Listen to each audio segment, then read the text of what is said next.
Hi, I'm Nick and this is the TBT channel.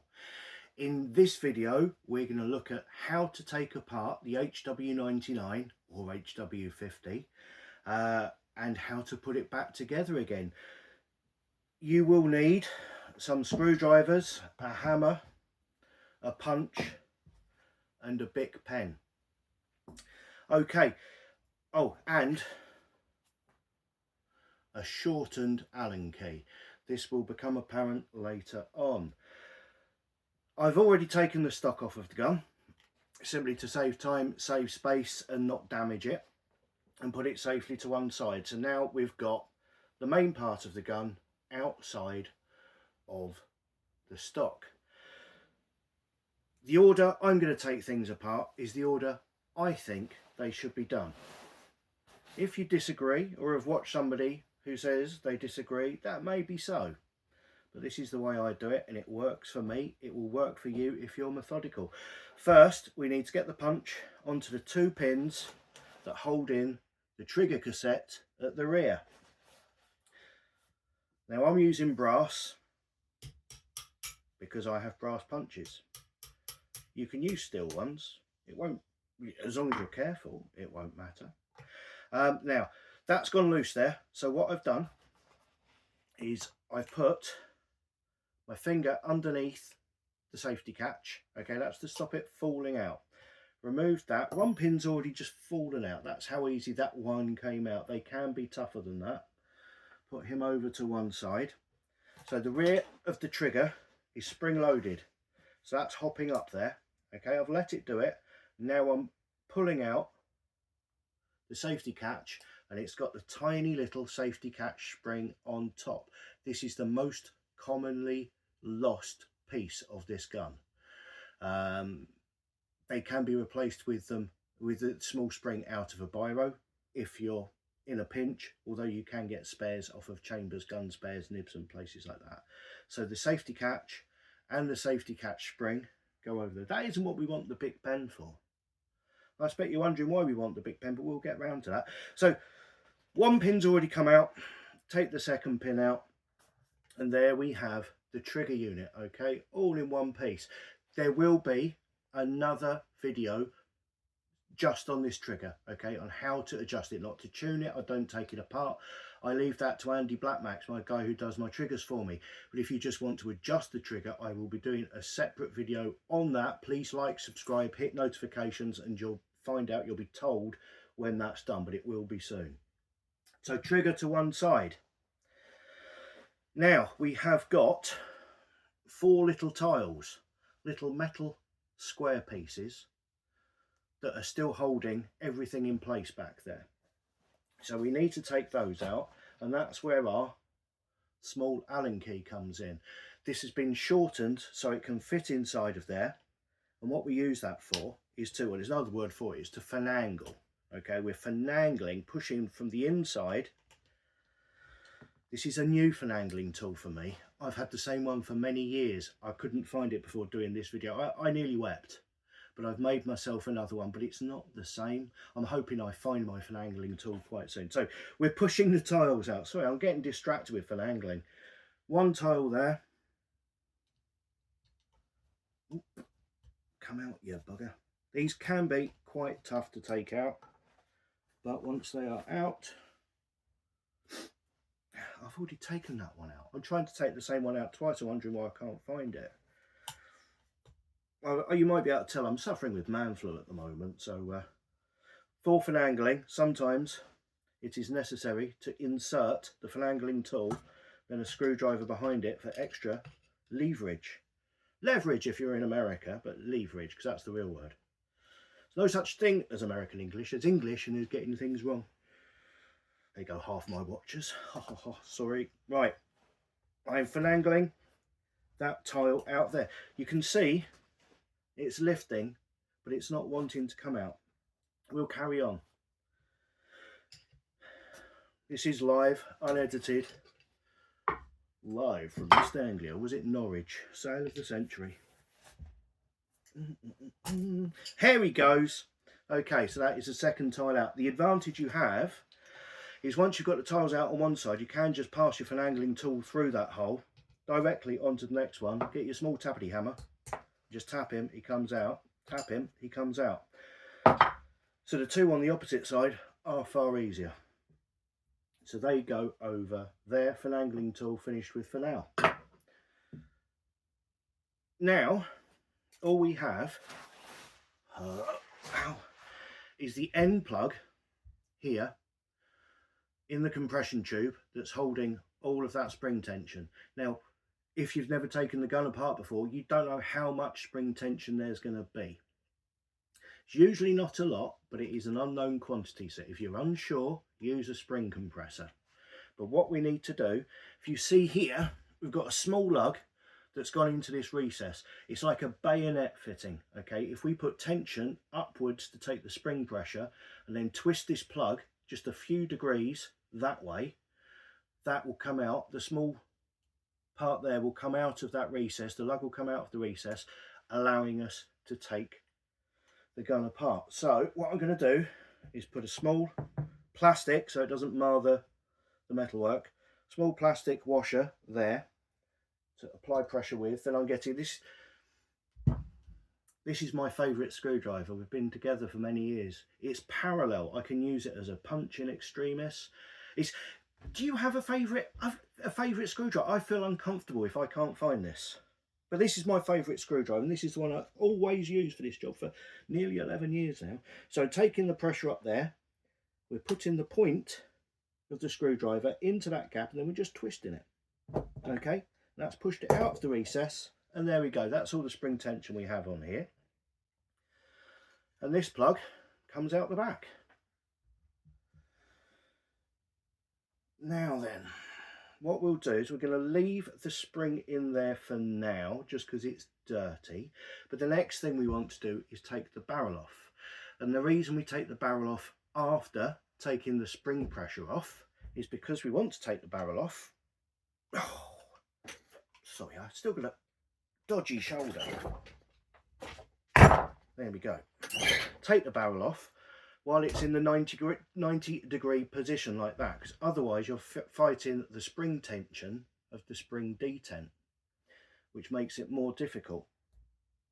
So what we have to do is identify which is the nut side and which is the bolt side on these parts here. One of them is the nut, the other one's the bolt. This one here is the nut. So we get a screwdriver, undo that. We have the small nut there, and we also have, using my favourite screwdriver, the small locking washer.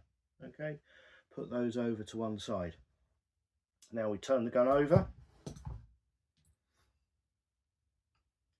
and we undo the bolt. Now this one goes all the way through. It's the axis pin for the barrel. So it goes all the way through. We're unscrewing this out of the jaw on the other side. So this lifts as it undoes. And once it's out, you'll see that will come out again with a small locking washer. Put him over there with the nut. Our barrel is now free to come off of there. But what we have to watch out for when it does is these small shims. Okay, very small and flimsy thin shims, which will be stuck either to the jaws or to the side of the gun. So put those very carefully over there. Again, you can get replacements, but it's so much easier not to break them in the first place. Now we pull the cocking arm up to, there's a kind of keyhole at this end of there, which will allow the cocking arm to lift up out of the slot, and the barrel comes free. So the barrel is free. This allows us to remove the spring. In this case, I've got a top hat and rear guide in there as well from us, because I get a discount. I should just pop him there, and then with, I've lost my favourite, there it is, your favourite screwdriver, just pull that free, and there we go. That is the gun completely disassembled. I will be doing another video on the anti-galling fix for this gun, but that's going to be a separate issue all on its own, so I'm not going to show you that right at this moment, but I am going to show you some tips for how to rebuild your gun. So when you come to rebuild the gun, like, subscribe, hit notifications. You'll get told when I do the new anti-galling fix video for this. So when you rebuild your gun, put in your spring, put in your piston, not your spring. So the piston goes in, the arm goes into the cocking slot, like, not like that because it missed.